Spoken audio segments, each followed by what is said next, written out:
municipalité Saint-Maxime-du-Mont-Louis. Alors, on va y aller pour la lecture de l'ordre du jour. En 1, l'adoption de l'ordre du jour, l'adoption des procès-verbaux. En 2, 2.1, procès-verbal de la séance ordinaire du 2 décembre. En 2.2, le procès-verbal de la séance extraordinaire du 16 décembre 2019. En 2.3, procès-verbal, séance extraordinaire du 16 décembre 2019. En 3, administration générale et gestion financière.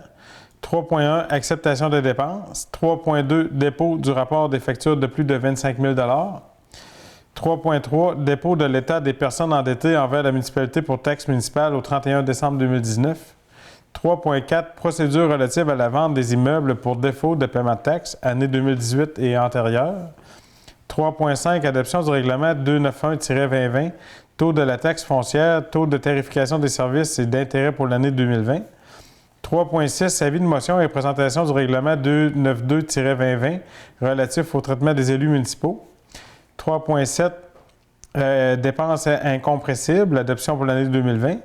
3.8, embauche de personnel permanent, directeur général et secrétaire trésorier. 3.9, embauche de personnel, directrice générale et secrétaire trésorière adjointe. 3.10, caisse populaire, mer et montagne, signature des effets bancaires. 3.11, désignation des signataires, chèques et documents légaux. 3.12, CliSecure, responsable des services électroniques. En 4, travaux publics et hygiène du milieu. Embauche de personnel permanent, ouvrier d'entretien, opérateur machinerie, opérateur en eau. Et en 4.2, achat de luminaires. 5, loisirs, tourisme et vie communautaire. 5.1, l'OMH à Mont-Louis de l'approbation des prévisions budgétaires 2020. 6, sécurité civile et publique. 6.1, réseau nomade, achat d'équipements de réseau de communication. 6.2, service incendie, amendement à l'entente sur les conditions de travail 2019 à 2025. En 7, c'est les demandes et correspondances. 7.1, demande de commandite pour activités sociales par des organismes à but non lucratif. En 8, c'est le rapport des représentants municipaux. 9, la période de questions. Et en 10, la levée de la séance. Alors, ça va pour tout le monde? C'est une proposition? Proposé. Stéphane et Renaud, merci. Alors, comme vous pouvez le constater, j'ai un nouvel allié à ma gauche, M. Éric Desroches. Salut Éric, merci d'être là ce soir. Ta première séance municipale officielle à Saint-Maxime. Et oui. Pas trop ses nerfs? Non, pas trop, ça va bien. On va s'organiser pour que ça aille bien. Alors, Éric fait sa première séance ce soir avec nous. On est bien heureux de l'avoir dans l'équipe. Puis, Suzanne n'est pas loin pour la passation des connaissances, puis des dossiers avec M. Desroches. Alors, c'est le baptême ce soir. Et oui. On espère pour de longues années à venir. Moi aussi. Parfait. Merci, Éric. Encore une fois. Alors, on y va avec le déroulement de la séance. L'adoption de l'ordre du jour, c'est fait. L'adoption des procès-verbaux. On fait une seule adoption pour les trois ou pour chacune? Une pour chacune. Une pour chacune. Alors, en 2.1, procès-verbal, séance ordinaire du 2 décembre 2019.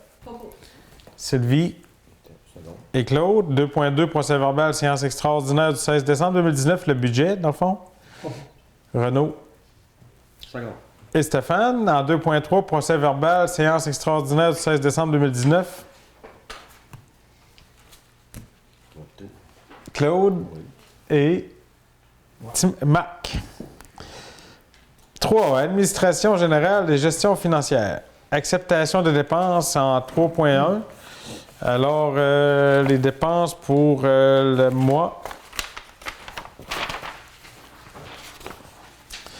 Les comptes à payer pour un total général. Oui, on a les détails ici. Merci, Éric. Les comptes à payer pour le dernier mois, là, 51 438,59. Salaire net du 24, du 11 au 31 du 12, 40 999,40. Puis du 1 2020 au 4 du 1 2020, 12 495,89. Retraite directe, Pépine, 3 753,2. Assurance collective, 2 569,28. Achat terrain, garage Gaumont, 12 500.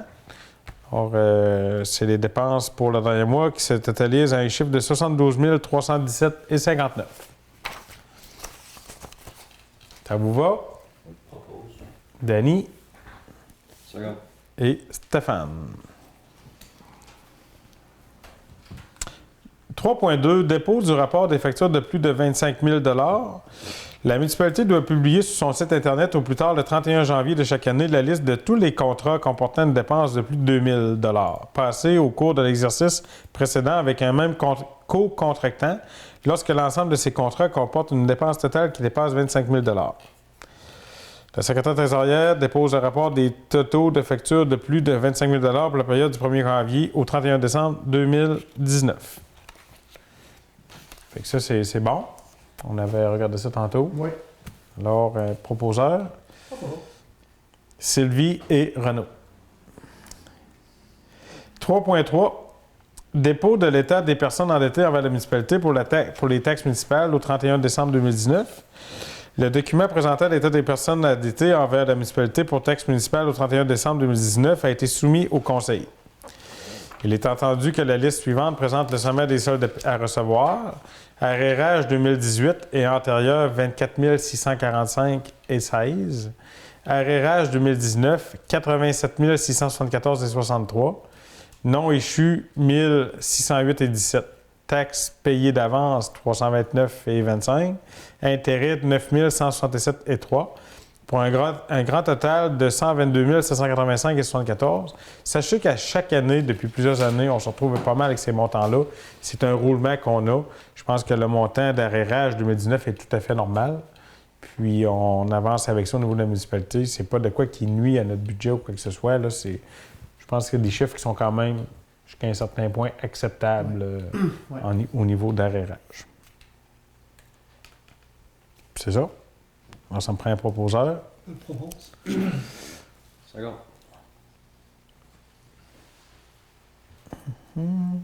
3.4. Procédure relative à la vente des immeubles pour défaut de paiement de taxes, année 2018 et antérieure.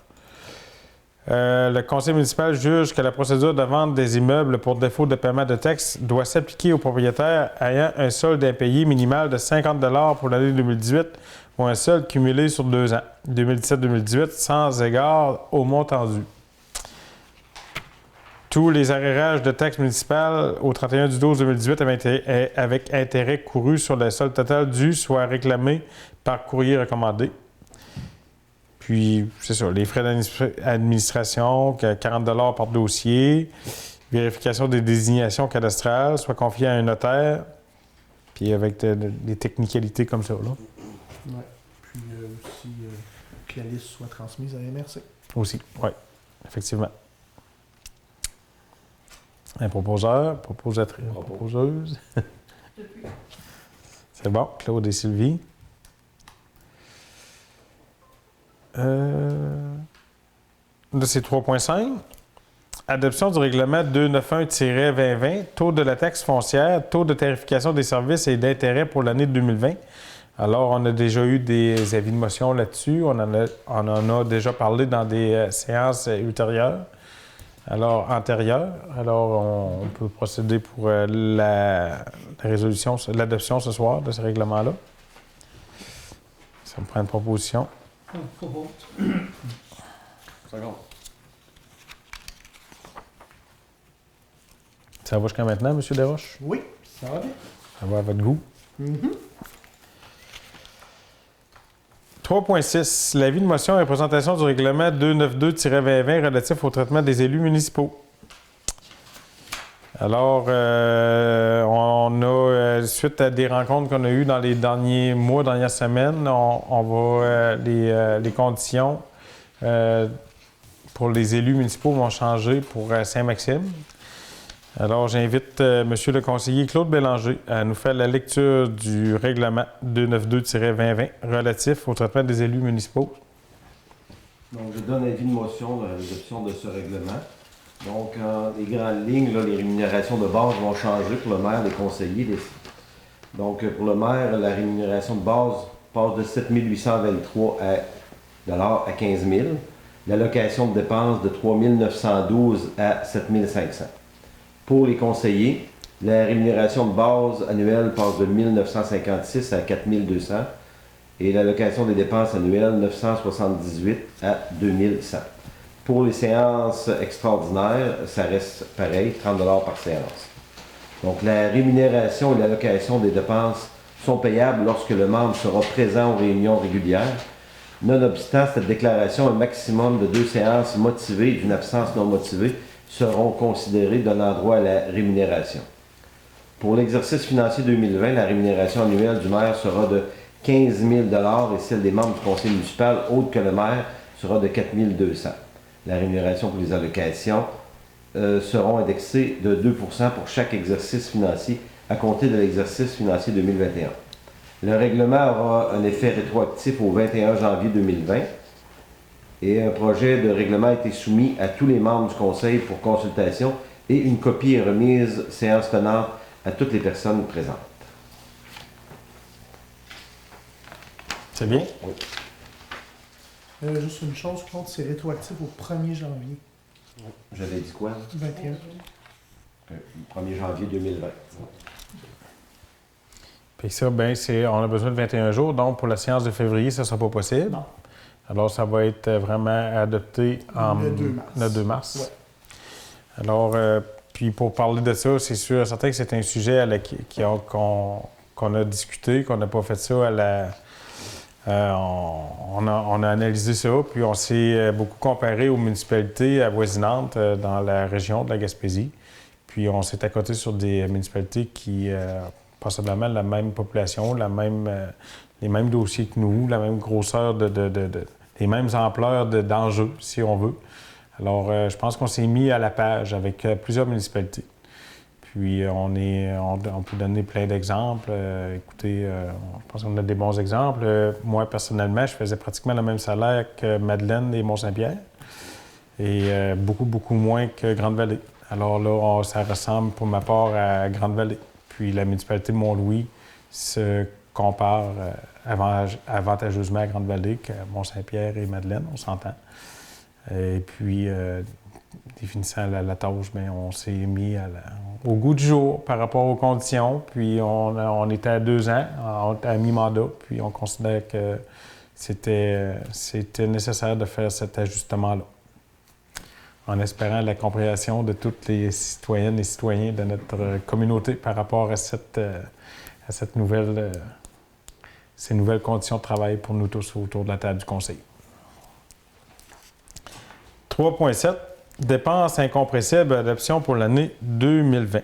Les dépenses incompressibles, c'est les dépenses reliées aux conditions de travail et autres avantages des employés, les dépenses d'électricité et de chauffage, les dépenses de télécommunication lorsqu'un contrat a dûment été attribué par l'autorité compétente, toutes sommes dues par la municipalité à une autorité gouvernementale, en vertu d'une disposition législative ou réglementaire, les cotes-parts des régies intermunicipales, les sommes dues en vertu d'une entente intermunicipale, les frais reliés au service de la Sûreté du Québec. Alors, je ne ferai pas toute la lecture, mais c'est ça en général, c'est les frais incompressibles. Fait que le Conseil autorise le directeur général et le secrétaire trésorier à payer toutes dépenses incompressibles prévues au budget, qui comprennent celles que je viens de nommer, entre autres. Propose. Merci. 3.8. Embauche de personnel permanent, directeur général, secrétaire trésorier. Alors, on en vient là. Vous savez, Éric est arrivé ici le 18 novembre, puis il est en probation jusqu'au 13 janvier. Alors, c'est une période de probation pour voir si lui-même était heureux dans ses nouvelles fonctions. Puis si nous, au niveau du conseil, on était satisfait de ce qu'il pouvait accomplir dans les tâches qu'on lui demandait. Alors, d'un commun accord, on est satisfait. Éric aime le défi qui lui est présenté comme DG ici. Oui. Puis nous, jusqu'à date, on est satisfait du travail accompli. Alors, aujourd'hui, on va annoncer justement ton embauche officielle à notre municipalité. Super.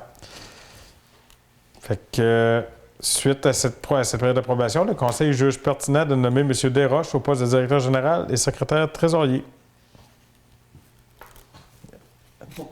Renaud Second. et Claude. C'est officiel, mon Éric? C'est officiel. Félicitations. Merci beaucoup. Une petite main d'applaudissement. Bienvenue. Merci beaucoup.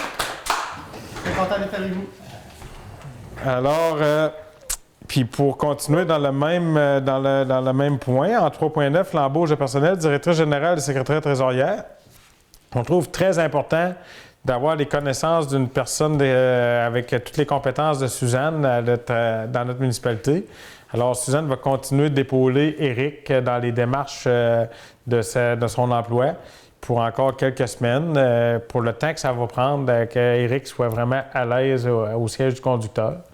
Alors, aujourd'hui, on fait vraiment une résolution pour la continuité de Suzanne qui va se faire encore à temps plein pour cette semaine, puis à temps partiel à partir des autres semaines, puis au besoin, puis jusqu'à ce qu'on croit qu'Éric est suffisamment à l'aise pour vraiment être au siège du conducteur seul au niveau de notre municipalité.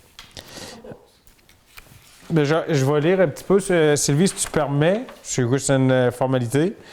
Considérant que Mme Roy a donné sa démission en tant que directrice générale et secrétaire trésorière et qu'un nouveau DG et secrétaire trésorier a été nommé, Mme Roy est disponible pour offrir au nouveau directeur général et secrétaire trésorier le soutien technique nécessaire au transfert des activités pour un maximum de 3 mois. Ça peut être moins, mais c'est un maximum de 3 mois. C'est juste ça. À la fois, c'est pas mal ça que j'avais dit.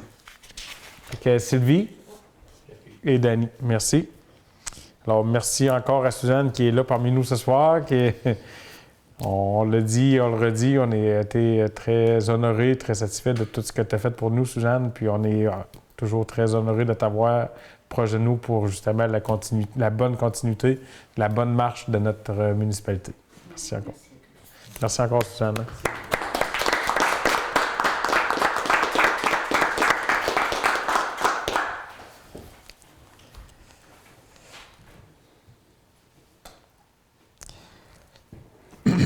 3.10. Caisse populaire, maire à Montagne, signature des effets bancaires. Alors, ça, c'est justement des technicalités qu'il faut aller de l'avant pour que M. Desroches puisse signer les chèques.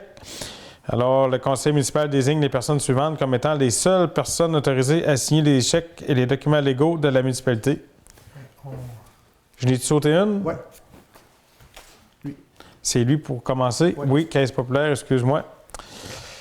Alors, il est résolu à l'unanimité que Guy Bernatchez, maire, M. Éric Desroches, directeur général, secrétaire trésorier, soit autorisé pour et au nom de la municipalité de Saint-Maxime du Mont-Louis à souscrire une ou des parts sociales à la Caisse populaire, à y ouvrir un ou des comptes de dépôt, à souscrire, tirer, accepter ou endosser tout billet à ordre, lettre de change, chèque, ordre pour paiement d'argent, à renoncer à la présentation à la demande de paiement au protet et à l'avis de protet de ses valeurs, à fixer et déterminer tout montant dû à la Caisse ou par elle, à déposer et recevoir toute valeur mobilière et généralement à conclure avec toute affaire ou opération jugée utile.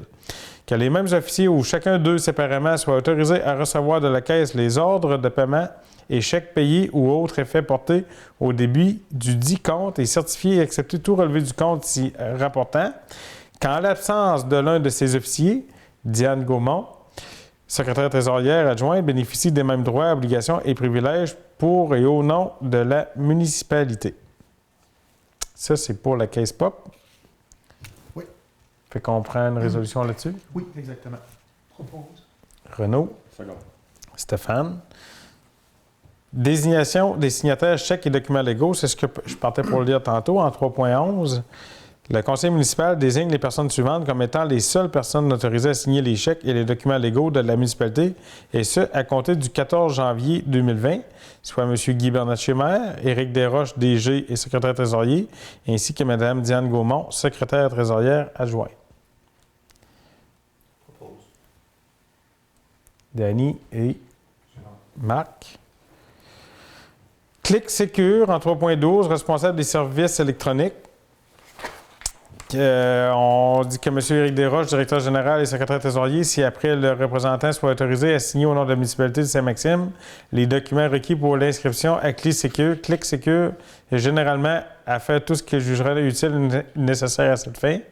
Que M. Desroches, directeur DG et secrétaire trésorier, soit nommé responsable des services électroniques. Que le ministre du Revenu soit autorisé à communiquer aux représentants les renseignements dont il dispose et qui sont nécessaires à l'inscription à Clic Secure. Propose. Stéphane et Claude. Claude. 4. Travaux publics et hygiène du milieu. 4.1. Embauche de personnel permanent, ouvrier d'entretien, opérateur machinerie, opérateur en eau. Alors ça, c'est encore une fierté pour nous, avec les problématiques qu'on leur retrouve dans différents domaines de problématiques de main-d'œuvre dans notre coin de pays.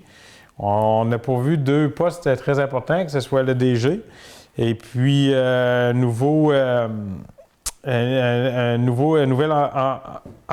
ouvrier d'entretien puis opérateur de machinerie puis opérateur en eau, M. Kevin Laflamme. Il a été embauché justement en tant qu'ouvrier d'entretien, opérateur machinerie, opérateur en eau, pour une période de 26 semaines lors de la séance ordinaire du 9 juillet 2019. C'était une probation de 26 semaines.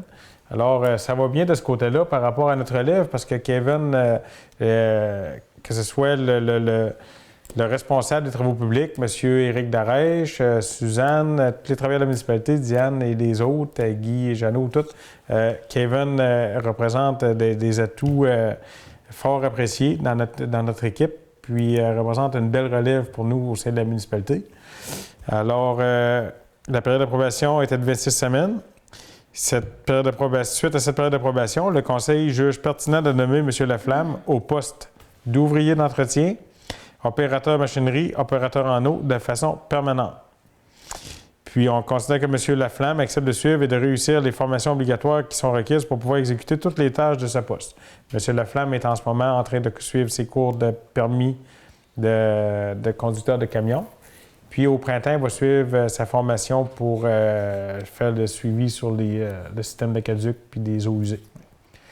Alors, c'est une belle relève pour nous. On est bien content de ça au niveau du conseil puis de la municipalité en général. Alors, c'est une bonne nouvelle. Je le propose. Renaud et Sylvie, merci.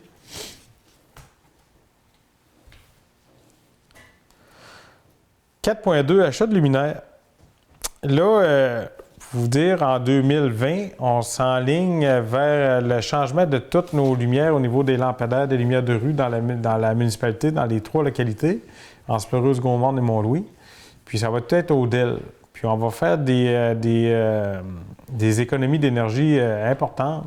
On dit que le projet qu'on va faire, c'est-à-dire tout changer nos lumières, va se payer environ en 5 ans par rapport à ce qu'on va économiser sur notre compte d'hydro. Puis ça, on est déjà parti en appel d'offres sur ce projet-là. Oui. En attendant, on a fait l'achat. La municipalité de Matane avait un inventaire de 72 luminaires DEL neufs, du même type qu'on veut installer dans la municipalité. Puis à Matane, il y a eu des changements au fil du temps dans leur installation de lumière. Puis ils se sont justement retrouvés avec ces 72-là, puis on a vu ça passer. Puis on a décidé d'en faire l'acquisition. Puis on sauvait quand même un montant d'argent intéressant. Là. Pour les 72 lumières, dans le fond, on sauve 1 000 tu parlais tantôt? Oui. Donc, c'est assez considérable. Puis dans la municipalité, on a au-delà tout près de 240 lumières. Fait que là, il y en aura déjà 72. Puis quand on va aller en appel d'offres, bien, tout ça va être à considérer pour l'achat des lumières puis l'installation de celles-ci. Alors, vous allez sûrement qu'on avance sur ce dossier-là pour pouvoir faire ça au printemps. Oui. Donc, ça va blanchir. Le jaune va disparaître, puis l'éclairage va devenir plus blanc dans notre municipalité.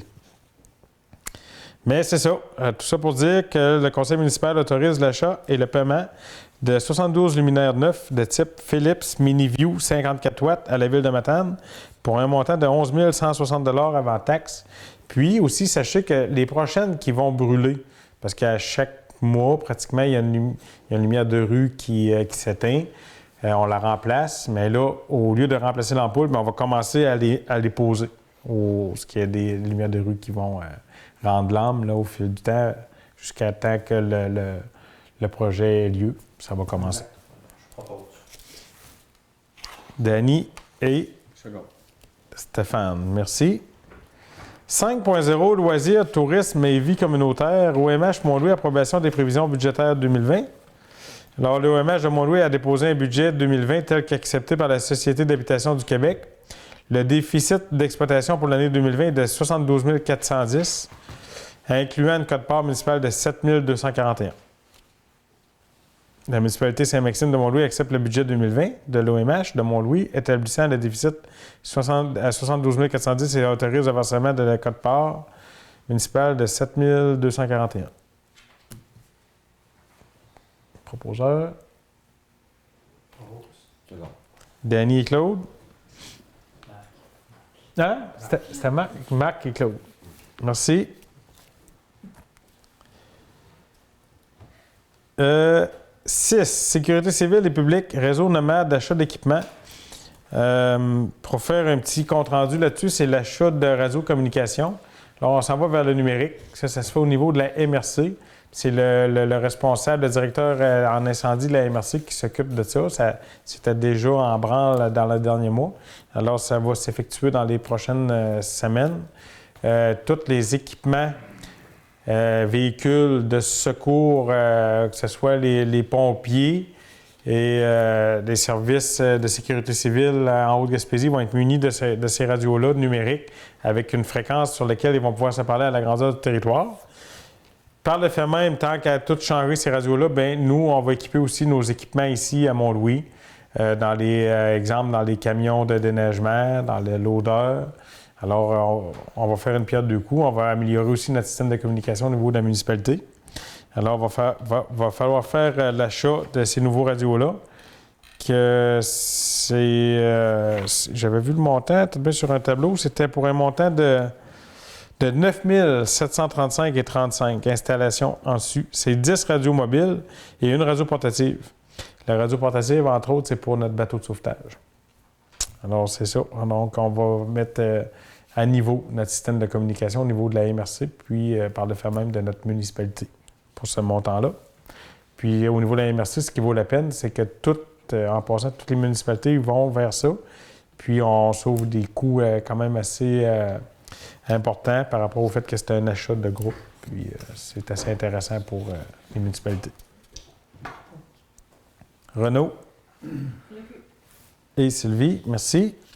Service incendie, amendement à l'entente sur les conditions de travail. Alors, on sait que l'an passé, on avait fait une entente de conditions de travail avec les pompiers à la municipalité de 7 ans. On sait qu'on a une belle relation avec notre corps de pompiers ici à Saint-Maxime, puis on en est bien fiers avec nos installations. Le nouveau directeur des incendies, la MRC, a voulu mettre à jour différents postes dans les casernes et dans la MRC. Alors, il a nommé un chef des opérations pour justement, pour les interventions qui sont faites au niveau de feu ou tout autre accident qui arrive sur le territoire. Puis, on doit amener des changements. Par rapport à ça, il faut amener des changements à notre entente de 2019-2025. Mais ces changements-là, c'est très positif. Entre autres, le changement concerne un pompier d'une très longue expérience, très apprécié de tous ses compères, puis apprécié de tous les citoyennes et citoyens de la communauté. Je peux peut-être donner la parole à son comparse pompier, M. Marc Boucher, pour aller peut-être dans les détails de la nomination, justement, de M. Renaud. Parler au nom de tous les pompiers, on est extrêmement contents que ce soit Renaud Robinson qui est ce poste-là, de chef. Tu sais, l'uniforme va changer, à ce il va avoir une chemise blanche avec un veste blanc. Ça donne plus de sérieux à l'organisation, tout ça. Puis on sait que Renaud, il est tout le temps disponible, 24 heures sur 24 pour répondre aux appels. Il est tout le temps là. Ça veut dire que c'est le gars que ça prenait pour ce poste-là. Tous les pompiers sont extrêmement contents de ça. Non, mais une main d'applaudissement pour Renaud.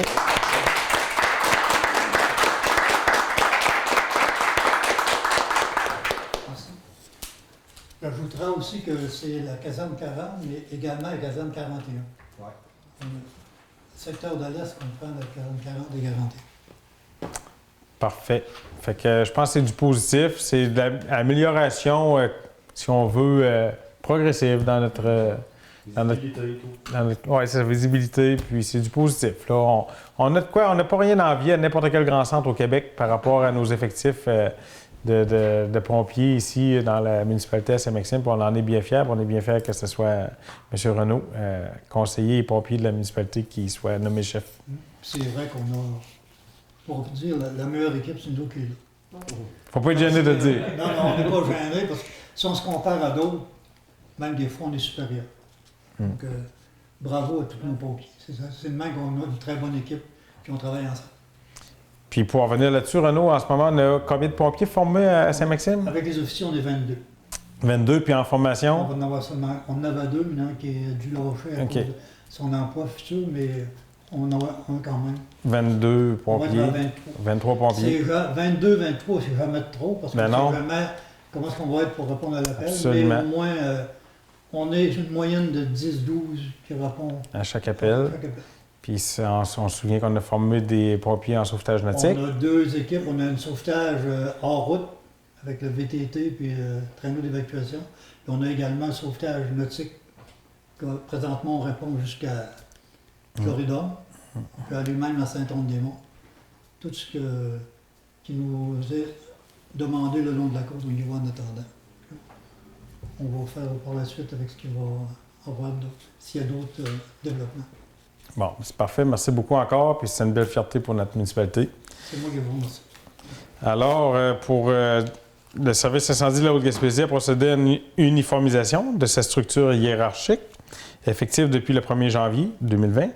La municipalité Saint-Maxime doit se conformer à cette nouvelle structure hiérarchique. Alors, sur l'entente sur les conditions de travail actuelles contient une coquille à son article 10e. Ça, c'est un petit détail, une petite pacotille. Puis l'entente sur les conditions de travail 2019-2025 intervenue entre la municipalité de Saint-Maxime de Mont-Louis et l'Association des pompiers de la caserne 40 soit modifiée pour ajouter les classes salariales de chef aux opérations et de chef à la formation, et ce, rétroactivement au 1er janvier 2020. Alors, puis l'entente sur les conditions de travail 2019-2025 intervenue entre la municipalité de Saint-Maxime et l'Association des pompiers de la caserne 40 soit modifiée pour corriger la coquille contenue à l'article 10, et ce, rétroactivement au 1er janvier 2019.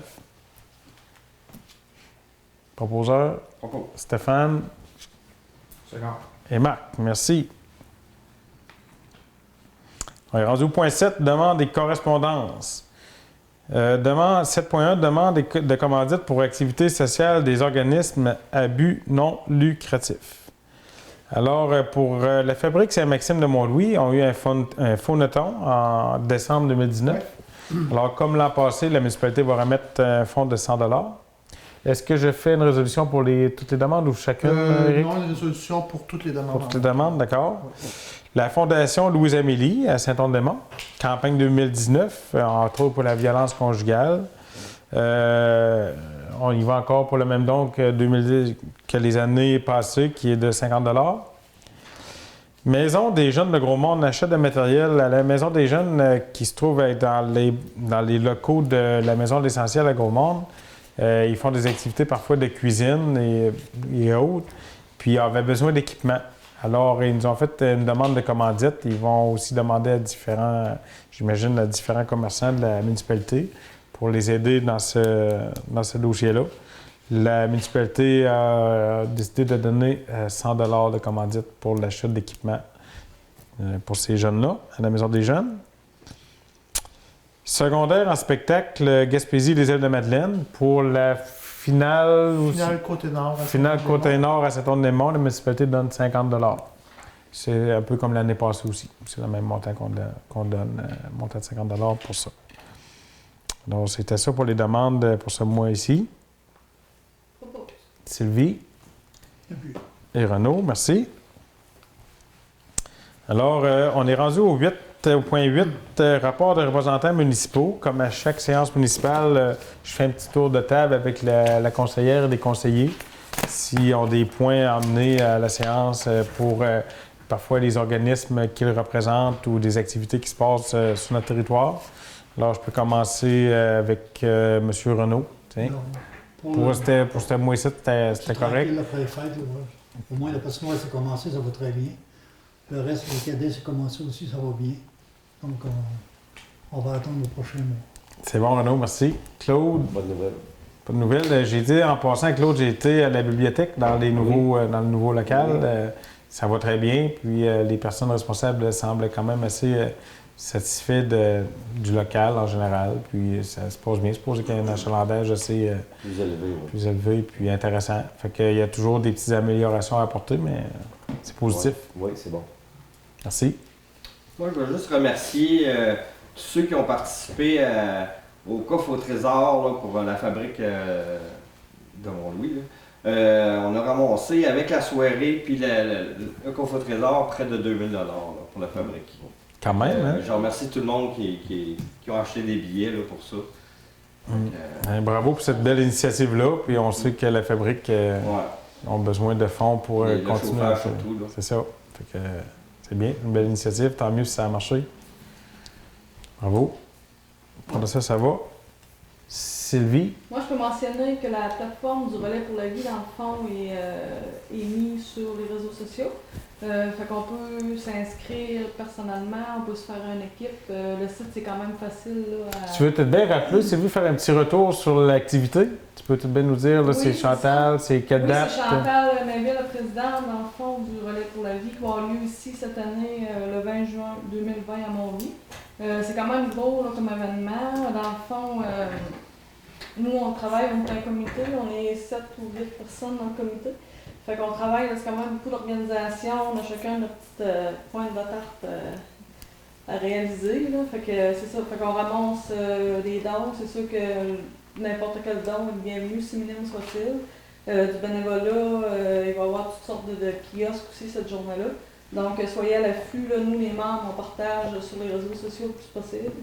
Fait que c'est ça, on va avoir une visibilité quand même intéressante. Parfait, ça va être le fun. Merci Sylvie. Danny? Première chose, c'est la rencontre pour le dévoilement du plan de développement récréo-touristique qui va avoir lieu le 26 janvier. Donc, il n'y aura pas de changement, c'est officiel. On a des bandeaux, vous allez voir passer des annonces. C'est un rendez-vous pour tout le monde. J'aimerais inviter autant seulement les 50 ans et plus qui se présentent à faire des activités. Il y a des tables de billard, il y a l'animation jeunesse sur DSPD avec les jeunes. Je fais un appel à Dominique. Il n'est pas au courant, mais je le lance publiquement ce soir. On pourrait investir cet après-midi-là. On invite tout le monde. On invite tout le monde aussi à venir nous rencontrer. On parle de 3 sujets. Les nouvelles de la municipalité, l'accueil de nouveau directeur général. On a aussi la stratégie de vivre en Gaspésie. C'est avec Stéphane qui va en parler davantage et l'équipe qui a travaillé sur le dossier et le plan récréo-touristique. Et puis, j'aimerais glisser un mot, comme quoi cet après-midi-là pourra servir de campagne de pré-recrutement, on va dire. Alors, on a déjà des noms, des gens qui sont intéressés souvent par des sujets, que ce soit justement accueillir les nouveaux arrivants, que ce soit pour éventuellement les projets qu'ils vont avoir dans le plan de développement. Des fois, le plan de développement va toucher un organisme particulier ou plus précis. Parfois, ça va toucher beaucoup de monde ou tout le monde. Ça peut être une nouvelle activité. Il y a des gens qui sont intéressés par la descente qu'il va y avoir je fais déjà un petit cue là, sur on avait parlé de la descente de glissade sur tube. On parle de la tyrolienne, la corporation de développement, le quai, une marina ou du moins au moins une zone de refuge pour bateaux. On travaille toujours sur ces dossiers-là. D'ailleurs, j'en fais une petite parenthèse parce que Guy ne va pas continuer là-dessus. Mais venez à cette rencontre-là. On va prendre les noms, on refonde notre effort, on se relance avec ça et on tombe dans le concret. Fait que je pense que c'est un peu le message, le mot d'ordre qu'on a. Fait que si les gens veulent du concret, ben c'est vers ça qu'on s'en va. Donc, ça fait longtemps qu'on parle et oui, on continue toujours à parler, mais là, il y a vraiment des éléments concrets sur lesquels on va pouvoir toucher et on va pouvoir aller de l'avant. Et moi, pour la corporation de développement, je vais penser à la chambre de commerce, là, au Gaspésie aussi. Des fois qu'on a de la difficulté avec la relève, il y a beaucoup de choses qui se retardent. La tyrolienne, entre autres, on n'a pas entendu parler. Mais il y a une chose que je veux promettre aujourd'hui, c'est qu'il va y avoir le bâtiment d'accueil cet été pour accueillir justement la future tyrolienne, ou du moins moi je fais un appel ce soir, même chose encore, le comité loisirs, chasse et pêche n'est peut-être pas au courant officiellement, même si on en parle entre les branches, mais je le fais publiquement parce qu'on y arrive là, pour par exemple la location de raquettes et de ski de fond, par exemple pour l'hiver prochain, un point d'accueil, on parlait d'accueil touristique. S'il y a des lieux comme à Parc et Mer, mais qui va pouvoir se faire direct sur la 132. Donc, c'est quelque chose qui est promis. Fait qu'il va y avoir du concret cette année. Fait que soyez des nôtres. On a hâte de vous voir le 26 janvier. Parfait. Merci, Danny. Marc? J'ai le nouveau pour souffler pour le mois de. Dans la semaine, la patinoire, ça se passe La bien. patinoire, ça va bien aussi. Là. Tout est numéro 1 là-dessus. Avec la cavale. La cavale, c'est ouvert. Les jeunes peuvent y aller, patiner.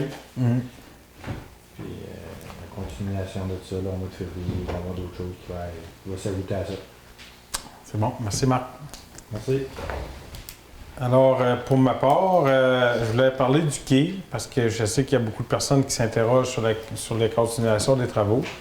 Alors, le quai, il ne restait pas beaucoup de journées là, à faire avec la pelle, avec le long boom, là, pour terminer le musoir, c'est-à-dire l'extrémité du quai, l'enrochement de celle-ci. Il y a eu un bris, quand même qu'on peut considérer majeur à la pelle, mais pas irréparable, bien sûr. Là, que le sous-contractant regardait à la réparation de la pelle, puis de finaliser les travaux. On parlait de quelques jours. C'est pour ça que dernièrement, on les voyait faire de longues heures pour terminer le plus rapidement, puis après ça, mettre les travaux en suspens jusqu'au printemps. Alors, on va voir quand la pelle va être réparée, s'ils vont terminer justement le dimusoir pour l'hiver, avant de mettre les travaux en suspens jusqu'au printemps. Puis au printemps, bien, ils vont terminer. Donc, nous, au niveau de notre projet, puis de nos espérances, de notre vision au niveau de la municipalité, puis de toutes les citoyennes et les citoyens de notre communauté, on sait qu'on souhaite tous avoir un accès. On ne peut plus appeler ça un quai, ça ne sera plus un quai, ça va être un enrochement. Mais on aimerait s'accrocher à cet enrochement-là, peut-être que ce soit des pontons ou comment on dirait ça, comme à Matane, là, une passerelle. Une passerelle. J'aimerais souligner de plus, et j'en parlerai, si vous regardez des nouvelles, ça s'est passé en 2018, l'exemple de Carleton-sur-Mer. Oui, de partenariat. Je reviens sur cet exemple-là parce qu'on va s'en servir dans nos discussions. Fait que si vous informez, vous allez voir, c'est pas ça allume sur des possibilités. Bien sûr. Pourquoi bien sûr. on les envisage pas.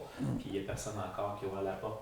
J'attends juste qu'on me pose la question pour que je le dise. On n'est même pas à cette étape-là. Fait que les gens qui me disent hey, on fait-tu des marinas, des pontons, on n'est pas rendu à cette étape-là. On était même déjà prêt pour ça, mais là tout est sa glace parce qu'il y a d'autres étapes qui viennent avant et qu'on ne peut pas aller de l'avant dans ce concret-là.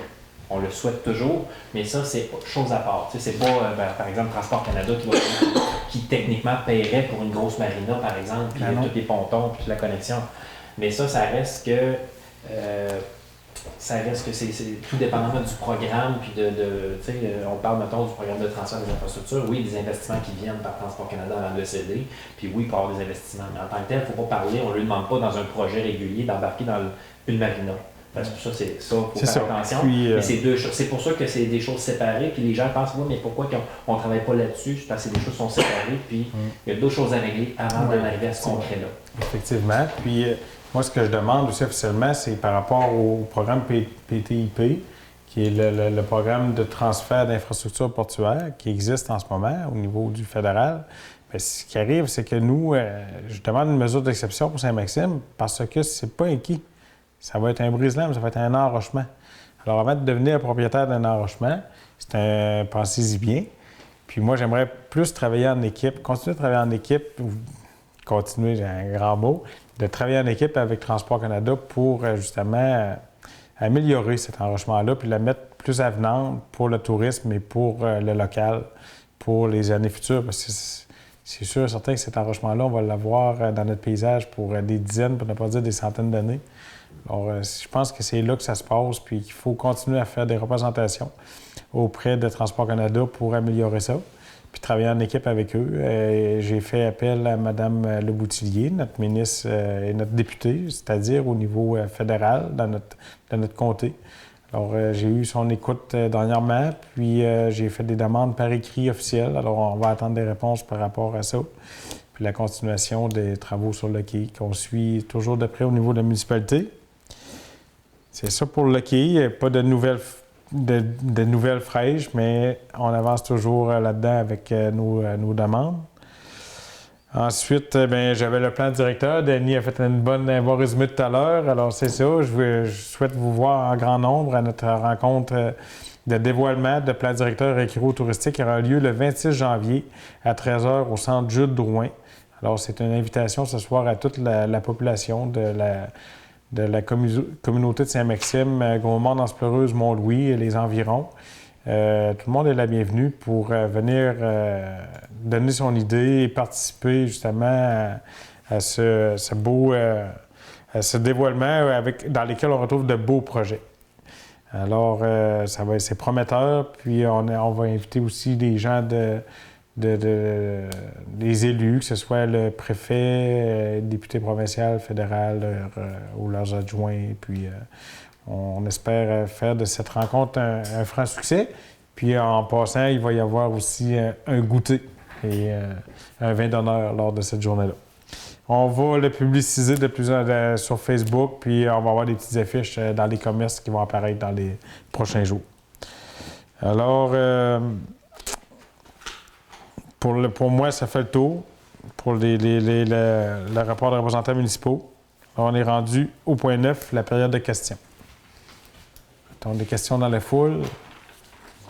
Non? Tout est sous contrôle ce soir, ça va? Alors, point 10, c'est la levée de la séance. Claude et Renaud. Alors, merci à tous. Merci, conseillères et conseillers. Merci, Éric. Ça s'est bien passé? Très bien. Alors, une première de plusieurs, on l'espère. Oui. Alors, merci tout le monde d'avoir été là. On se revoit au mois de février et le 26 janvier au Centre du Drouin. Merci.